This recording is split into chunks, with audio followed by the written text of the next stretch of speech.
Di era perempat pertama abad ke-20, Muhammadiyah muncul sebagai simbol perubahan dan kemajuan. Stereotip bahwa Muslim itu eksklusif, tertutup, dan kolot semuanya terpatahkan oleh Muhammadiyah yang rasional dan terbuka. Pandangan yang menjauhkan umat Islam dari duniawi digantikan dengan keyakinan bahwa Islam justru mendorong umatnya untuk meraih kebahagiaan di dunia dan akhirat. Sikap intoleran digantikan dengan toleransi. Sikap seragam diganti dengan pluralisme, dan wawasan keilmuan yang sebelumnya terbatas pada ilmu agama diperluas menjadi wawasan yang mencakup berbagai bidang ilmu. Stigma sosial yang menggambarkan umat Islam sebagai kaum yang malas, miskin, dan bodoh juga terbantahkan oleh Muhammadiyah yang telah membuktikan dengan 400 triliun rupiah nilai aset yang mengatasnamakan Muhammadiyah di seluruh dunia. Lalu bagaimana Muhammadiyah bisa sebesar itu? Bagaimana mereka memulai semuanya? Dan dalam video kali ini, kami akan menyelam lebih dalam tentang mengapa Muhammadiyah bisa seluar biasa besarnya.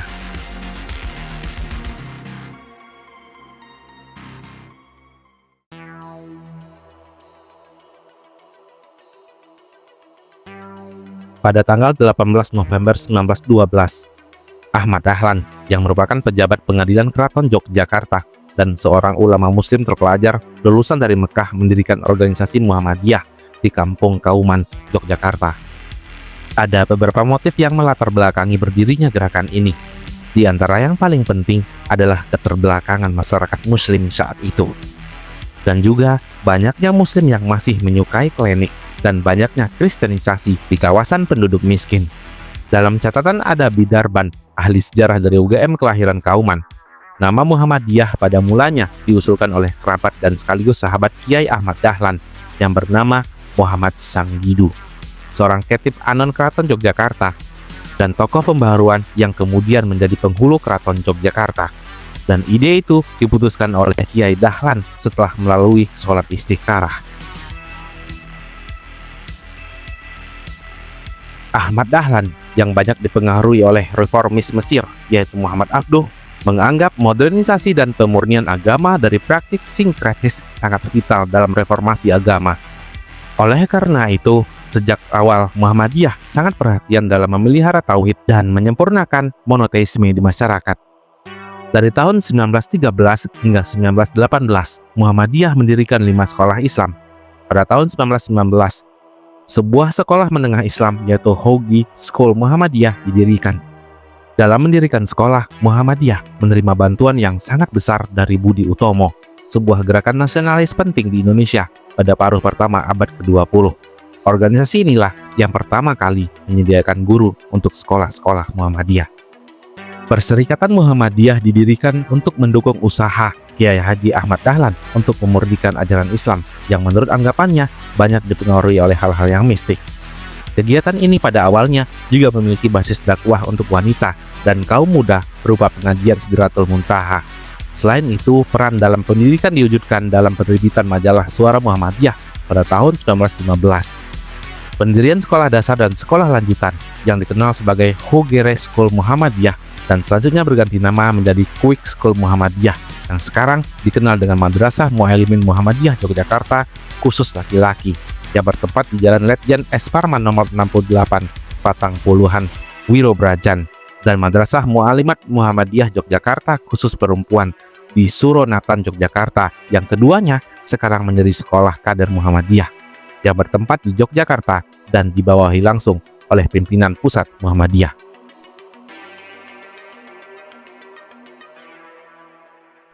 Muhammadiyah pada umumnya menghindari politik. Tidak seperti mitra tradisionalnya, Nahdlatul Ulama dan Persatuan Tarbiyah Islamiyah. Muhammadiyah tidak pernah membentuk partai politik. Sejak didirikan, ia telah mengabdikan dirinya untuk kegiatan pendidikan dan sosial. Pada masa kepemimpinan Kiai Dahlan, pengaruh Muhammadiyah terbatas di kresidenan seperti Yogyakarta, Surakarta, Pekalongan, dan Pekajangan. Selain Yogyakarta, cabang-cabang Muhammadiyah berdiri di kota-kota itu pada tahun 1922. Pada tahun 1925, Abdul Karim Amrullah membawa Muhammadiyah ke Sumatera Barat dengan membuka cabang di Sungai Batang, Agam. Dalam tempo yang relatif singkat, arus gelombang Muhammadiyah telah menyebar ke seluruh Sumatera Barat, dan dari daerah inilah kemudian Muhammadiyah bergerak ke seluruh Sumatera, Sulawesi, dan Kalimantan, hingga pada tahun 1938 Muhammadiyah telah tersebar ke seluruh Indonesia.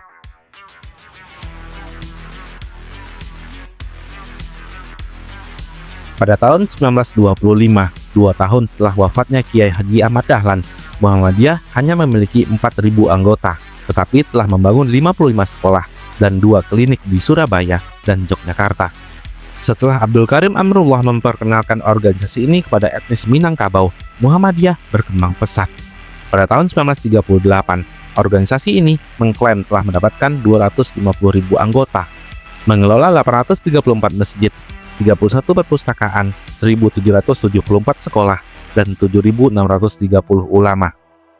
Pedagang Minangkabau lah yang menyebarkan organisasi ini ke seluruh Indonesia. Dan akan tetapi, pada saat itu, aset Muhammadiyah mayoritas berada di Pulau Jawa, termasuk masjid, sekolah, universitas, tanah wakaf, dan rumah sakit. Dan pada saat ini, nilai aset yang dimiliki oleh Muhammadiyah diperkirakan sekitar 400 triliun rupiah, di antaranya 172 perguruan tinggi, 122 rumah sakit, 28.000 lembaga pendidikan, dan 1 juta siswa, dan 214 juta meter persegi tanah wakaf. Aset Muhammadiyah di Jawa Timur saja mencapai 150 triliun, di antaranya 29 rumah sakit, 72 klinik, 2.200 sekolah, dengan 360.000 siswa. Sedangkan di Jawa Tengah, di antaranya 25 universitas, 52 rumah sakit, 97 klinik, dan 1.269 sekolah. Mayoritas dari 440 pondok pesantren Muhammadiyah berada di Jawa Tengah dan Jawa Timur. Jawa Tengah menjadi daerah yang paling banyak pesantren Muhammadiyah, yaitu 180 pondok pesantren dari 440 pondok pesantren Muhammadiyah, diikuti dengan Jawa Timur 87 pondok pesantren.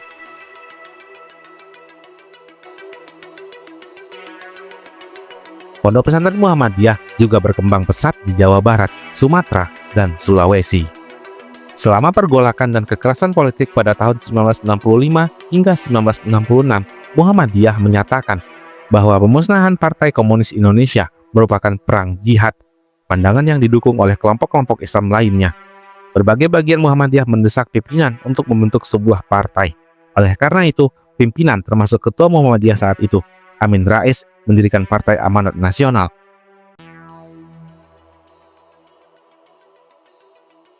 Meski mendapat dukungan besar dari anggota Muhammadiyah, partai ini tidak memiliki hubungan yang resmi dengan Muhammadiyah. Pimpinan Muhammadiyah mengatakan anggota organisasinya bebas untuk bersekutu dengan partai politik pilihan mereka, asalkan partai itu memiliki nilai-nilai yang sama dengan Muhammadiyah. Pemikiran yang modern dan maju inilah yang membuat Muhammadiyah banyak menghasilkan tokoh-tokoh hebat Indonesia. Dan salah satu tokoh yang luar biasa dan jarang kita ketahui itu adalah Insinyur Soekarno.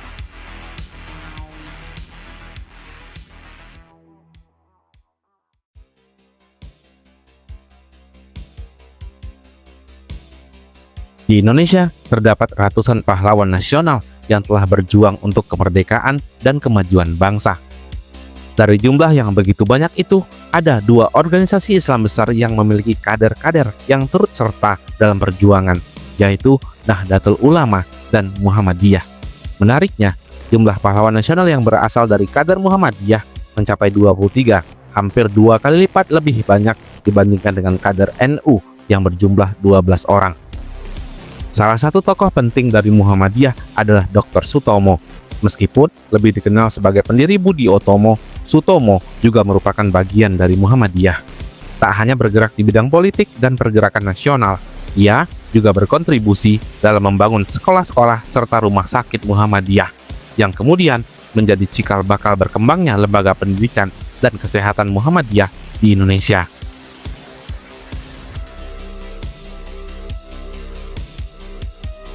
Kemudian ada juga Jenderal Sudirman, seorang legenda dalam dunia militer Indonesia.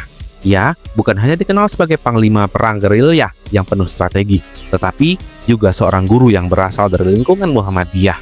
Dedikasi dan kedisiplinannya dalam berjuang tidak lepas dari nilai-nilai yang ia peroleh dari organisasi ini. Dan tidak kalah penting, Ada pula Kasman Singodimedjo yang pernah menjabat sebagai Ketua Komite Nasional Indonesia Pusat atau KNIP, sebuah lembaga yang berperan penting dalam awal pembentukan negara. Kiprahnya dalam perjuangan kemerdekaan juga didorong oleh semangat yang ia bawa sebagai kader Muhammadiyah. Namun, yang mungkin cukup mengejutkan bagi sebagian orang adalah bahwa Bung Karno, proklamator kemerdekaan Indonesia, juga merupakan bagian dari Muhammadiyah. Banyak yang bertanya-tanya, bagaimana mungkin seorang Soekarno dengan pemikiran yang begitu luas dan progresif itu memiliki keterkaitan dengan Muhammadiyah? Jawabannya terletak pada perjalanan hidupnya sejak muda.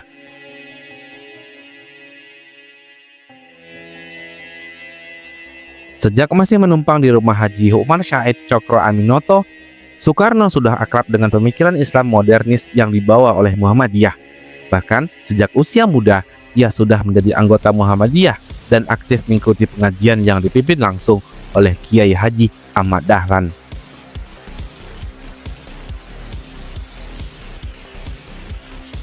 Perjalanan hidup Bung Karno memang penuh dengan lika-liku. Setelah lama mendengar dan mengamati pergerakan Muhammadiyah, ia akhirnya menjadi bagian dari organisasi ini. Bahkan saat mengalami masa-masa sulit dibuang ke berbagai daerah oleh pemerintah kolonial, Bung Karno tetap membawa nilai-nilai Muhammadiyah dalam dirinya. Saat diasingkan ke Bengkulu, Bung Karno tidak sekadar tinggal dan menyepi. Di sana, ia semakin mendalami ajaran Muhammadiyah, mengikuti pengajian hingga menjadi pengurus organisasi itu. Tak hanya itu, di Bengkulu pula ia bertemu dengan seorang kader Muhammadiyah lainnya, yaitu Fatmawati, yang kelak menjadi ibu negara Indonesia.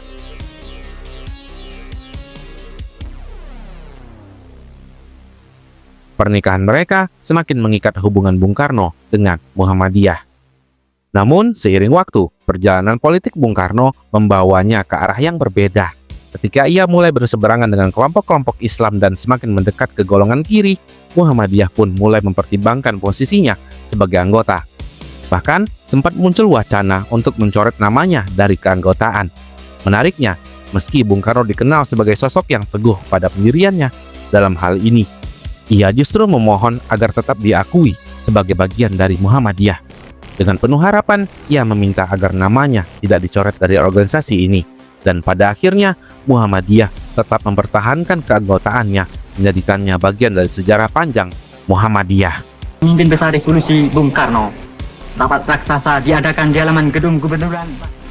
Pada tahun 1960-an, situasi politik di Indonesia semakin memanas. Bung Karno semakin mendekat ke kelompok kiri, sementara hubungan dengan kelompok Islam termasuk Muhammadiyah semakin merenggang. Banyak tokoh Islam yang mulai menjauhi dirinya, bahkan ada yang menjadi korban kebijakannya. Salah satunya adalah Buya Hamka, seorang ulama besar dan tokoh Muhammadiyah yang luar biasa. Bung Karno memenjarakan Buya Hamka, sebuah tindakan yang semakin mempertegas jarak antara dirinya dan kelompok Islam. Namun, meskipun hubungan politiknya dengan Islam memburuk, Bung Karno tetap bersikeras mempertahankan keanggotaannya di Muhammadiyah. Dalam berbagai kesempatan, ia menegaskan, sekali Muhammadiyah, tetap Muhammadiyah, dan seterusnya Muhammadiyah.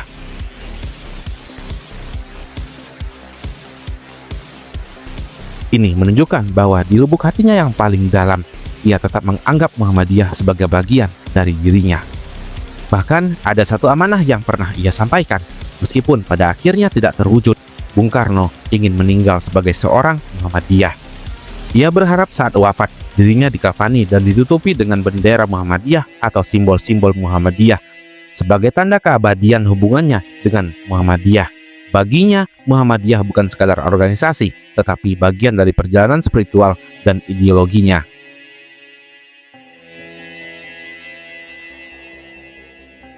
Salah satu alasan utama mengapa Soekarno sangat dekat dengan Muhammadiyah adalah karena Muhammadiyah dikenal sebagai Mujadid atau gerakan pembaharu dalam Islam. Ini bukan hanya sekedar ciri khas Muhammadiyah, tapi juga sangat cocok dengan karakter dan pola pikir Bung Karno. Sejak awal, pemikiran Bung Karno selalu berorientasi pada revolusi, konflik sebagai alat perubahan, kritik terhadap status quo, serta mobilisasi massa untuk menciptakan sesuatu yang baru dan lebih besar. Ia tidak ingin terikat oleh tradisi yang stagnan atau pemikiran orang lain yang dianggap sudah usang. Pola pikir ini sejalan dengan semangat Muhammadiyah yang menekankan pembaharuan dan keberanian untuk mengkritisi pemahaman agama yang dianggap tidak lagi relevan dengan zaman.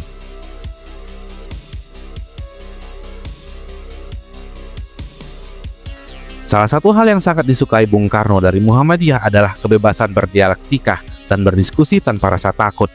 Dalam lingkungan lain, mengkritik seseorang ulama atau kiai seringkali dianggap sebagai bentuk ketidaksopanan, bahkan bisa dituding sebagai perbuatan yang kualat. Namun di Muhammadiyah, kritik bukanlah sesuatu yang tabu, justru diskusi dan perdebatan adalah bagian dari proses berpikir yang sehat.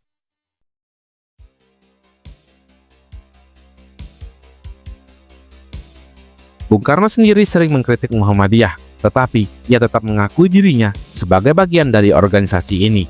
Jika membaca bukunya yaitu Islam Sontoloyo atau Di Bawah Bendera Revolusi, terlihat bagaimana ia banyak berbicara tentang Muhammadiyah, termasuk memberikan kritik terhadap beberapa hal. Namun, kritik itu bukanlah untuk penolakan, melainkan ekspresi dari budaya intelektual yang hidup di dalam Muhammadiyah. Inilah yang membuat Bung Karno merasa betah di Muhammadiyah. Baginya, Muhammadiyah bukan hanya organisasi keagamaan, tetapi juga wadah bagi pemikiran yang progresif, tempat di mana kritik dan pembaharuan bisa terus berkembang tanpa dibatasi oleh tradisi yang kaku.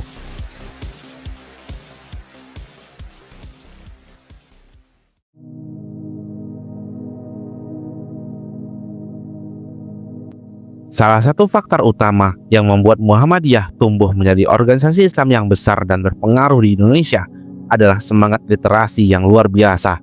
Sejak awal berdirinya, Muhammadiyah telah menunjukkan komitmen terhadap keilmuan, penerjemah, dan dokumentasi pengetahuan yang menjadikannya pionir dalam penyebaran ilmu di kalangan umat Islam.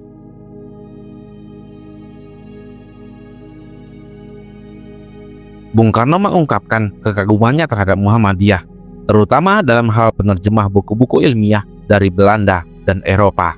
Pada masa itu, ketika banyak kelompok Islam masih memandang bahwa ilmu agama dan ilmu dunia itu terpisah, Muhammadiyah justru berani menerobos sekat itu. Mereka memahami bahwa ilmu dalam bentuk apapun adalah bagian dari Islam, dan tidak ada batasan antara pengetahuan agama dan sains. Prinsip inilah yang membuat Muhammadiyah gencar menerjemahkan buku-buku Barat, tidak sekadar untuk memahami pemikiran modern, tetapi juga untuk mengembangkan institusi-institusi pendidikan, rumah sakit, dan panti asuhan. Dengan pemahaman ini, Muhammadiyah mampu membangun sekolah-sekolah dengan kurikulum yang berbobot, mendirikan universitas-universitas yang berkualitas, serta mengelola rumah sakit yang berbasis Islam tapi modern. Muhammadiyah tidak hanya dikenal sebagai organisasi yang banyak menerjemahkan buku-buku asing, tetapi juga sebagai produsen literasi Islam terbesar di Indonesia. Para tokoh Muhammadiyah telah banyak menghasilkan karya tulis dalam bentuk buku, jurnal, majalah, dan buletin yang jauh lebih banyak dibandingkan kelompok Islam lainnya. Tradisi ini telah menjadi bagian dari DNA Muhammadiyah.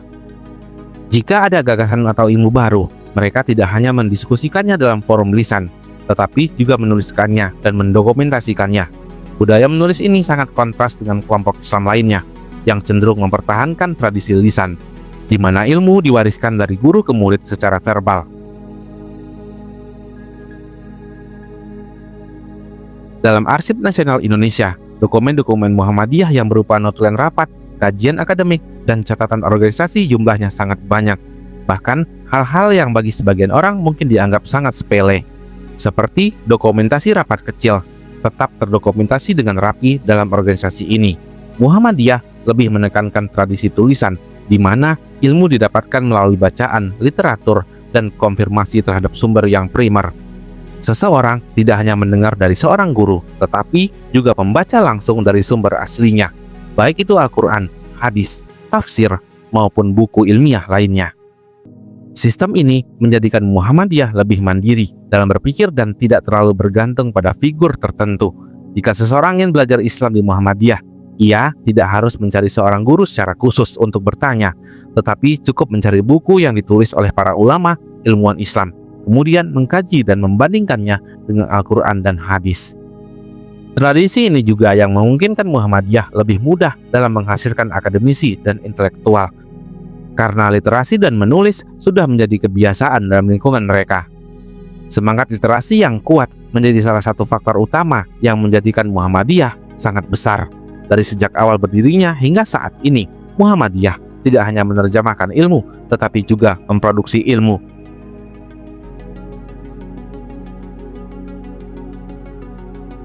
Berkat budaya membaca, menulis, dan mendokumentasikan, Muhammadiyah tidak hanya menjadi gerakan keagamaan, tetapi juga gerakan pendidikan, sosial, dan modernisasi Islam yang terus berkembang hingga saat ini.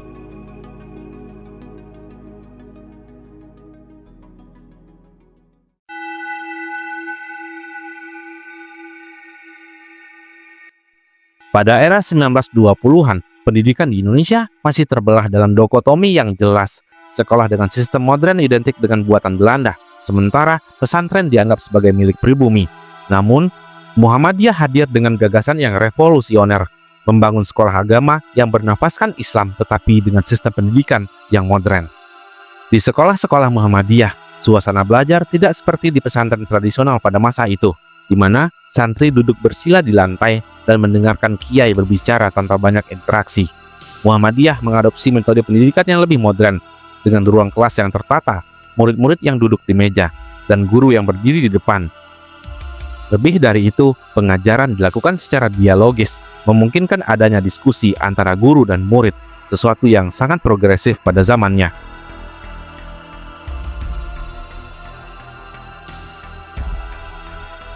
Dalam tradisi Islam sendiri, konsep mujadid atau pembaharu memiliki akar yang kuat. Hadis yang diriwayatkan oleh Abu Daud menyebutkan bahwa sesungguhnya Allah akan membangkitkan pada kaum ini setiap awal abad seseorang yang akan menjadi pembaharu yang paham keagamaannya. Ini menunjukkan bahwa pembaharuan dalam Islam bukanlah sesuatu yang asing, melainkan bagian dari siklus sejarah yang terus berulang. Mujadid ini bisa muncul dalam bentuk individu atau kelompok, dan Muhammadiyah adalah salah satu contoh nyata dari gerakan pembaharu itu. Pembaharuan yang dibawa Muhammadiyah bukan hanya menjawab tantangan kemunduran umat Islam, tetapi juga menjadi respon terhadap kemajuan zaman. Bagi Bung Karno, inilah yang menjadikan Muhammadiyah begitu menarik, karena tidak hanya membawa semangat Islam, tetapi juga keberanian untuk menghadapi perubahan dan menjawab tantangan zaman dengan pendekatan yang lebih modern dan rasional. Padahal, pada masa-masa awal, para elit Muhammadiyah telah meletakkan dasar wawasan keagamaan yang cukup liberal dalam konteks zamannya. Wawasan inilah yang kemudian menjadi fondasi ideologi gerakan Muhammadiyah, membuka ruang kritik terhadap tatanan yang ingin diubah, membenarkan tujuan yang ingin dicapai, serta merumuskan kebijakan dan langkah-langkah praktis untuk mencapai sebuah tujuan. Semangat pembaharu Muhammadiyah tidak hanya diterapkan dalam ranah keagamaan, tetapi juga dalam berbagai aspek kehidupan. Muhammadiyah menerima nilai-nilai modern yang pada saat itu masih dianggap asing bagi sebagian masyarakat Muslim di Indonesia. Nilai-nilai seperti rasionalitas, keteraturan, orientasi jangka panjang, kerja keras, kedisiplinan, efisiensi, dan hemat menjadi bagian dari karakter Muhammadiyah. Pada tingkat individu, ideologi ini membentuk warga Muhammadiyah menjadi pribadi yang terbuka terhadap perubahan, adaptif, dan rasional, ciri utama masyarakat modern. Tidak hanya itu, ideologi ini juga melahirkan berbagai institusi sosial yang membantu mencerahkan umat. Muhammadiyah menegaskan banyak kemajuan dan kebahagiaan bukanlah sesuatu yang bertentangan dengan Islam, melainkan dapat dicapai melalui kecerdasan dan kerja keras.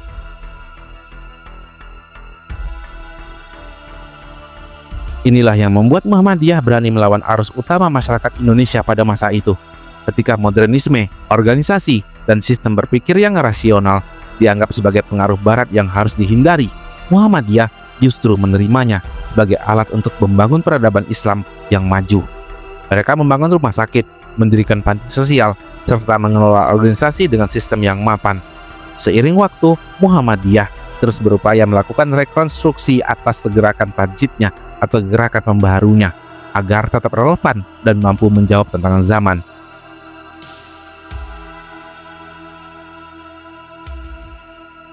Salah satu aspek penting dalam rekonstruksi ini adalah menanamkan kesadaran kepada warga Muhammadiyah bahwa mereka tidak boleh puas dengan keadaan yang ada.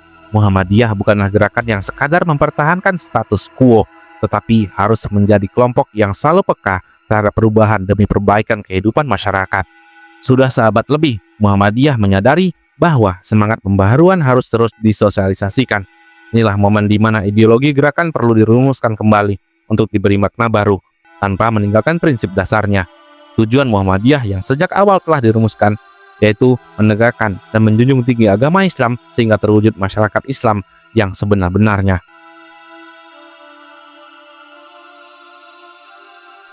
Inilah yang tetap menjadi pegangan utama dalam setiap langkah pembaharuan. Muhammadiyah memahami bahwa masyarakat yang maju tidak hanya ditentukan oleh keberadaan pemerintahan atau sistem politik yang kuat, tetapi juga oleh tingkat kedewasaan, kecerdasan, dan kesadaran individu di dalamnya. Masyarakat yang cerdas dan dewasa akan mampu mengatur dirinya sendiri, bahkan tanpa bergantung sepenuhnya pada negara. Oleh karena itu, Muhammadiyah menempatkan pendidikan sebagai program utama dalam misinya.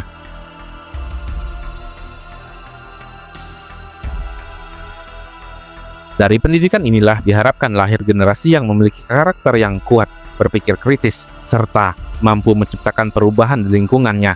Dengan membangun manusia yang berkualitas, Muhammadiyah turut serta dalam menciptakan sebuah peradaban baru, peradaban yang tidak hanya berbasis pada spiritualisme Islam, tetapi juga pada ilmu pengetahuan, rasionalitas, dan kerja keras. Gerakan ini telah membuktikan bahwa Islam tidak bertentangan dengan kemajuan. Justru Islam harus menjadi pendorong utama dalam membangun masyarakat yang lebih baik. Di tengah perubahan zaman yang terus berlangsung, Muhammadiyah tetap berdiri teguh sebagai gerakan yang membawa semangat jadid, terus memperbaharui diri, dan tidak henti-hentinya berkontribusi bagi kemajuan umat.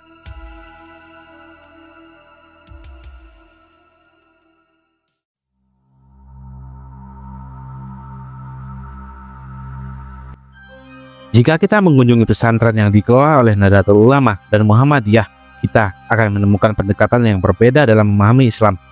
Lingkungan Muhammadiyah, studi Islam dimulai langsung dari sumber utama, yaitu Al-Quran dan Sunnah.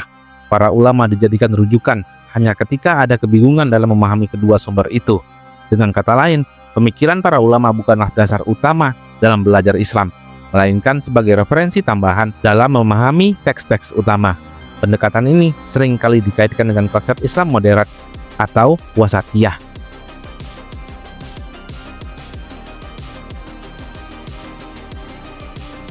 Kata wasatiyah sendiri berasal dari kata watasya dalam Al-Quran yang muncul dalam beberapa ayat dengan makna yang beragam.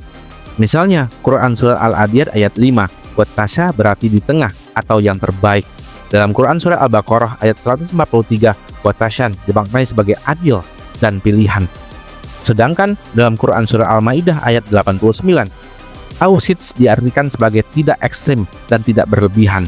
Sementara itu, dalam Quran Surah Al-Qalam ayat 28, awsattu mengandung arti bijaksana. Dan dalam Quran Surah Al-Baqarah ayat 238, wusa merujuk pada pentingnya menjaga waktu-waktu sholat, khususnya sholat di pertengahan. Dari makna-makna itu, Islam moderat yang dianut oleh Muhammadiyah menekankan keseimbangan dalam beragama dan tidak ekstrim, tidak berlebih-lebihan, dan tetap berpegangan teguh pada prinsip keadilan serta kebijaksanaan.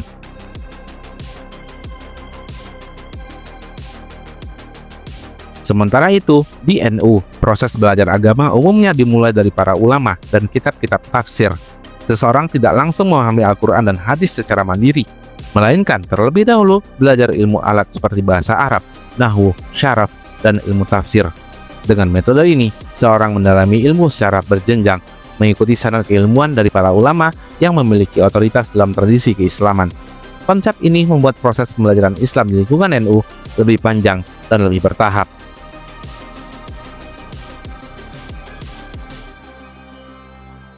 Sementara itu, Muhammadiyah mengambil pendekatan yang lebih langsung. Studi Islam dimulai dari Al-Quran dan Sunnah. Jika terdapat kebingungan dalam memahami teks, barulah mereka mencari referensi dari para ulama.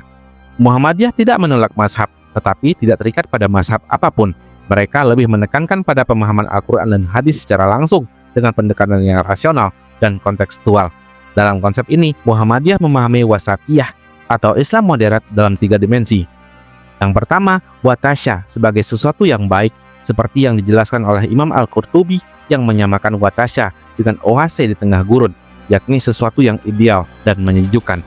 Yang kedua, watasya sebagai keseimbangan, yang berarti tidak ekstrim atau berlebihan dalam beribadah maupun dalam hubungan sosial atau muamalah.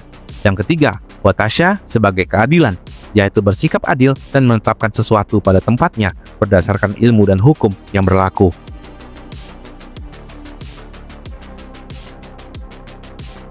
Sementara itu, Nahdlatul Ulama yang cenderung mengikuti mazhab Syafi'i lebih dahulu memahami ajaran Islam melalui pendapat para ulama mazhab sebelum masuk atau merujuk langsung ke Al-Quran dan hadis. Ini menciptakan proses belajar yang lebih panjang dan berjenjang, karena seorang harus memahami berbagai disiplin ilmu agama terlebih dahulu sebelum dapat menafsirkan teks suci.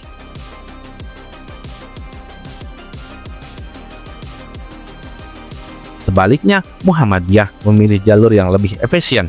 Mereka langsung berpegang pada Al-Quran dan hadis, lalu mencari rujukan dari ulama ketika dibutuhkan. Metode ini memungkinkan mereka untuk lebih cepat memahami Islam, lebih banyak waktu untuk mengaktualisasikan ajaran agama dalam berbagai bidang kehidupan.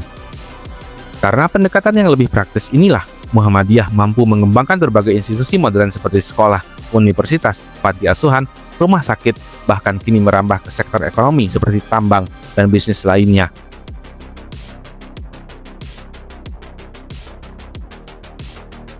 Dengan fondasi keislaman yang kuat sejak awal, Muhammadiyah juga lebih cepat melahirkan akademisi, doktor, dan profesor di berbagai bidang, termasuk ilmu-ilmu yang sekuler. Pendekatan Muhammadiyah yang langsung dan efisien dalam belajar agama membuat mereka lebih fokus pada implementasi ajaran Islam dalam kehidupan yang nyata. Inilah yang menjadikan Muhammadiyah sebagai salah satu organisasi Islam yang paling maju dalam aspek pendidikan, sosial, dan ekonomi.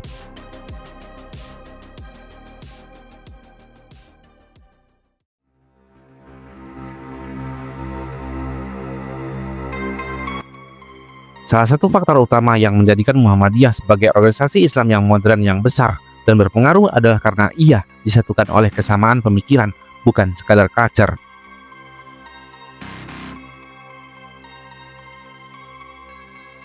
Dalam konteks gerakan Islam di Indonesia, perbedaan mendasar ini memberikan dampak yang signifikan terhadap struktur organisasi, strategi kaderisasi, dan efektivitas gerakan dalam menghadapi tantangan zaman.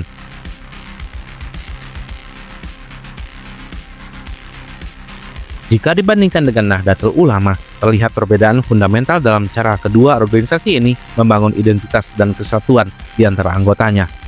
NU lebih banyak berakar dalam culture, di mana tradisi keagamaan seperti tahlilan, selamatan, ziarah kubur, dan amalan-amalan lain menjadi identitas kultur yang melekat pada komunitasnya.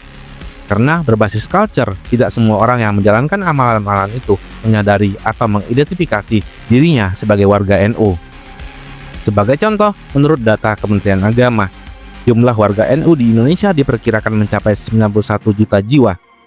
Namun, angka ini seringkali diperdebatkan karena identifikasi seseorang sebagai warga NU tidak selalu jelas.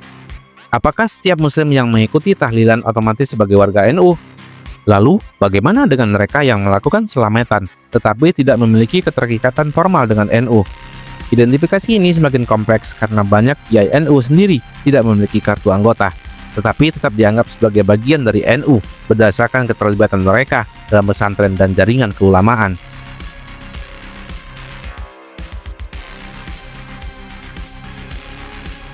Sebaliknya, Muhammadiyah membangun kesatuan bukan berdasarkan culture, tetapi berdasarkan pemikiran dan metodologi pemahaman Islam.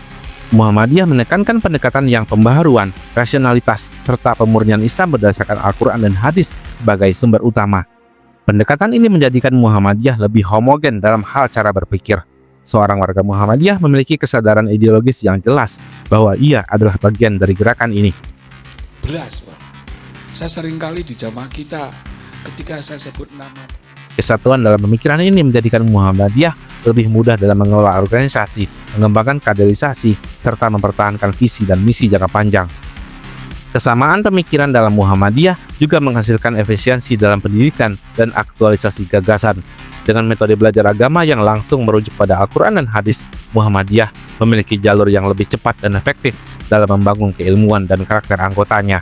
Hal ini sangat berbeda dengan NU yang lebih banyak menekankan pada tradisi keilmuan yang berbasis sanad.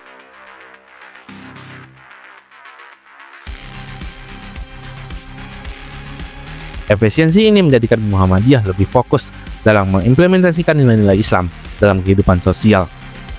Alih-alih hanya berkutat dalam kajian kitab, Muhammadiyah lebih cepat dalam membangun institusi pendidikan, rumah sakit, panti sosial, serta organisasi modern lainnya. Dengan pendekatan ini, Muhammadiyah telah melahirkan banyak intelektual, ilmuwan, dan profesional Muslim, baik dalam ilmu agama maupun ilmu umum, yang berkontribusi besar dalam kemajuan umat Islam dan masyarakat Indonesia.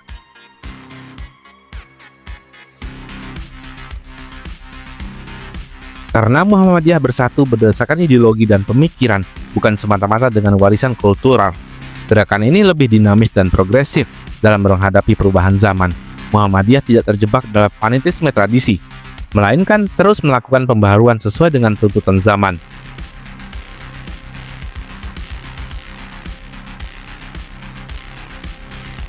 Sikap terbuka terhadap ilmu pengetahuan dan modernisasi menjadikan Muhammadiyah sebagai organisasi Islam yang lebih fleksibel dan adaptif. Mereka mampu merespon perubahan sosial dengan cara yang rasional dan strategis.